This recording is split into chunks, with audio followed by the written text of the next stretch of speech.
कालखेड ग्रामपंचायत येथे कचरा संकलन बकेटीचे वाटप। शेगाव तालुक्यातील कालखेड येथील गट ग्रामपंचायत येथे 1 मे महाराष्ट्र दिनानिमित्त घरातील कचरा संकलित करण्यासाठी संपूर्ण गावातील कुटुंबांना बकेटीचे वाटप करण्यात आले। गट ग्रामपंचायत कालखेड गोळेगाव खुर्द येथे 1 मे महाराष्ट्र दिनाच्या सोहळ्यानिमित्त सरपंच पवन बरिंगे यांच्या हस्ते ध्वजारोहण झाले। त्यानंतर ग्रामसभा घेण्यात आली। 15व्या वित्त आयोगातील तरतुदीनुसार स्वच्छ भारत मिशन 2 अंतर्गत गावातील घाण व कचरा गोळा करून घन कचरा व्यवस्थापन करण्यासाठी गावाबाहेर घन कचरा व्यवस्थापन डेपो बनवण्यात आलेला आहे। या अनुषंगाने ग्रामस्थांना आपल्या घरातील कचरा गोळा करण्यासाठी प्लास्टिक बकेटीचे वाटप करण्यात आले। ज्या ग्रामस्थांनी आपली घरपट्टी पानपट्टी भरलेली आहे अशा ग्रामस्थांना प्राधान्य देण्यात आले।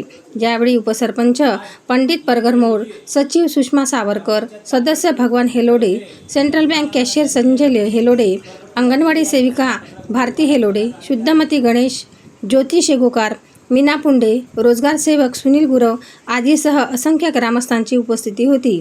कालखेड गट ग्रामपंचायताचा हा उपक्रम स्तुत्य असल्याचा प्रतिक्रिया ग्रामस्थांमध्ये उमटत होत्या।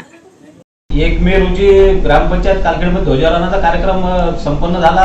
त्यानंतर ग्रामसभेचं आयोजन झालं आणि त्याच्यानंतर ज्यांनी रेग्युलर घरपट्टी पानपट्टी भरलेली आहे त्यांना डस्टबिन वाटप करण्यात आला आहे आणि डस्टबिन दिल्यामुळे आपण सर्व गावकऱ्यांनी मी अशी हात जोडून विनंती करतो की आपल्या परिसरातील कचरा घाण प्लास्टिक काही असेल ते एकखट्टा गोळा करून आपल्या ग्रामपंचायत मार्फत घनकचरा संकलन केंद्र बांधलेलं आहे, तिथं नेऊन टाका व आरोग्यात आपला फायदा होईल असं वागणूक करावं। आजूबाजूच्या परिसर आपला स्वच्छ ठेवा ही अशी माझी नम्र विनंती।